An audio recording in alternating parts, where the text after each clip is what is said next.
ভারতের বেনারসি শাড়ি ব্যবসায় নেমেছে ভয়াবহ ধস। বাংলাদেশে চলমান রাজনৈতিক অস্থিরতা ও দুই দেশের কূটনৈতিক টানাপোড়েনই এর কারণ।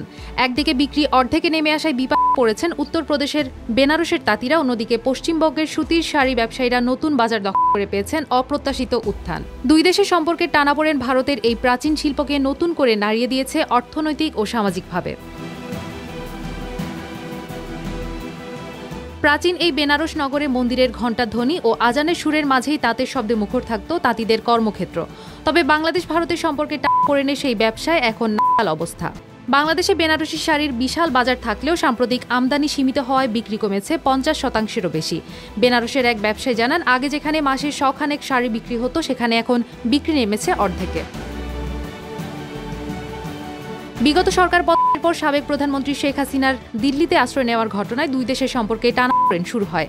এমন নানা ইস্যুতে ভারতের ওপর অসন্তোষ প্রকাশ করে ভারত থেকে চাল, সুতা সহ কিছু পণ্যের আমদানি সীমিত করে বাংলাদেশ সরকার। ভারত পাল্টা পদক্ষেপ হিসেবে চলতি বছরের 17 মে বাংলাদেশের তৈরি পোশাক ও প্রক্রিয়াজাত খাদ্যপণ্যের স্থলপথে আমদানি বন্ধ করে দেয়। যদিও বাংলাদেশের শাড়ি এখনও ভারতে রফতানি হয়, তবে তা এখন সমুদ্রপথে, যা ব্যয়বহুল ও সময় সাপেক্ষ। বিলাসবহুল সিল্ক, সূক্ষ্ম সোনার উপর তারের সূচিকর্মে তৈরি বেনারসি শাড়ি বিশ্বজুড়ে বিলাসবহুল পণ্য হিসেবে পরিচিত। একটি শাড়ি তৈরি করতে সময় লাগতে পারে 6 মাস পর্যন্ত। উৎসব ও বিয়ের মৌসুমে বাংলাদেশে এসব শাড়ির চাহিদা ছিল বেশি, কিন্তু নিষেধাজ্ঞায় বিক্রি কমেছে 50%-এরও বেশি। এদিকে 2016 সালের নোট বাতিলকরণ, বিদ্যুৎ মূল্য বৃদ্ধি, কোভিড মহামারী ও গুজরাটের পাওয়ারলুমের প্রতিযোগিতায় আগেই চাপে ছিল বেনারসের তাঁতি সমাজ।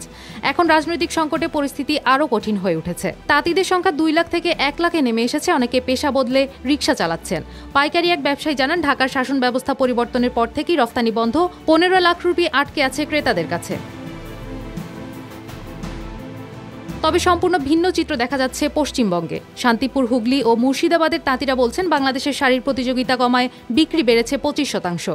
দুর্গাপূজার আগে অর্ডার বেড়েছে, বিদেশে রফতানিও বাড়ছে। স্থানীয় এক ব্যবসায়ী জানান, বাংলাদেশি শাড়ি আমাদের বাজারের 30% দখল করেছিল, এখন সেটা ফিরছে। ফ্যাশন ডিজাইনার শান্তনু গুহ ঠাকুর তার মতে, বাংলাদেশ থেকে নকল শাড়ি বন্ধ হওয়ায় দেশীয় তাঁতিরা নতুন করে বাঁচার সুযোগ পেয়েছেন।